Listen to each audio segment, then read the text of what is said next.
Perkenalkan, kami dari kelompok A2 yang beranggotakan saya Eleonora Nandia Faustina NIM G0025017. Perkenalkan, nama saya Nadira Lulu Cahyani dengan NIM G0025099.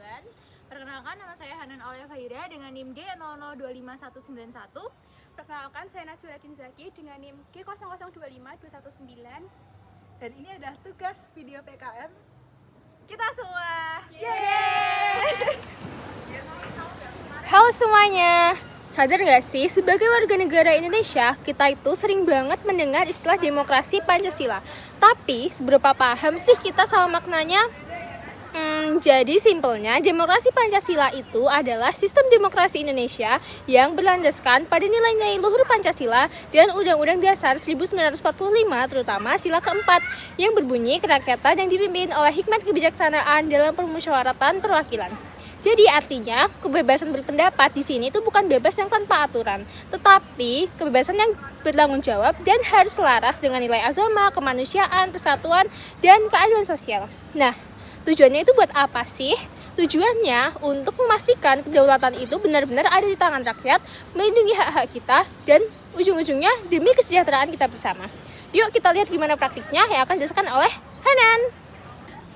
Nah, kalau ngomongin praktik demokrasi Pancasila, sebenarnya kita sering banget ngalamin loh di kehidupan sehari-hari.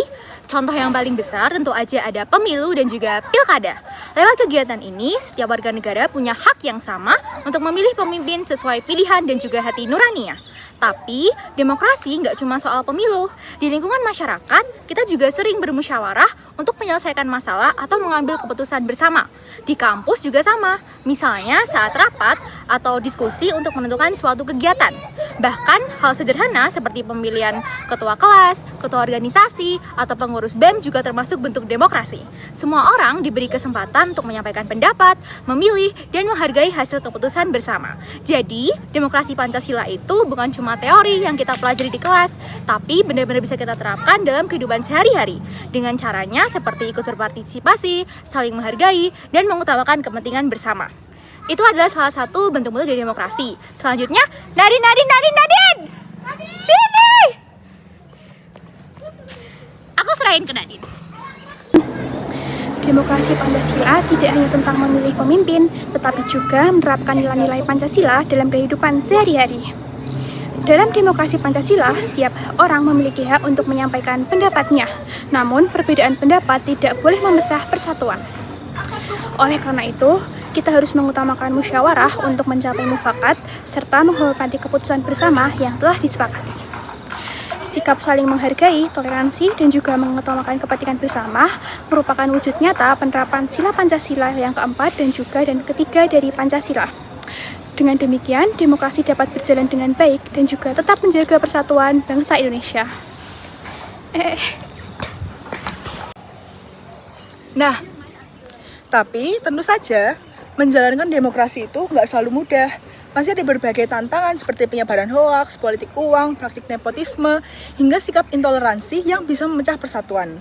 Perlu diingat juga bahwa pemerintah adalah cerminan dari rakyatnya.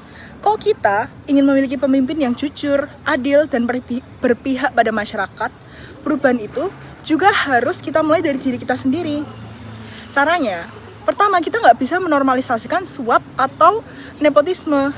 Kita tidak bisa memanfaatkan jabatan atau kesempatan yang kita miliki untuk kepentingan pribadi, menjaga fasilitas umum, tidak melakukan penjarahan sekalinya ada kesempatan untuk melakukannya, atau kita bisa mulai dengan memilih pemimpin yang cerdas.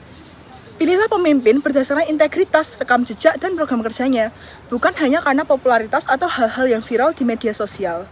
Jadi, demokrasi Pancasila bukan hanya soal memberikan suara saat pemilu, tetapi juga tentang bagaimana kita sebagai rakyat bersikap jujur, bertanggung jawab, dan peduli terhadap kepentingan bersama.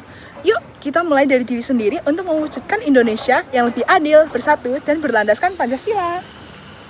La Habana.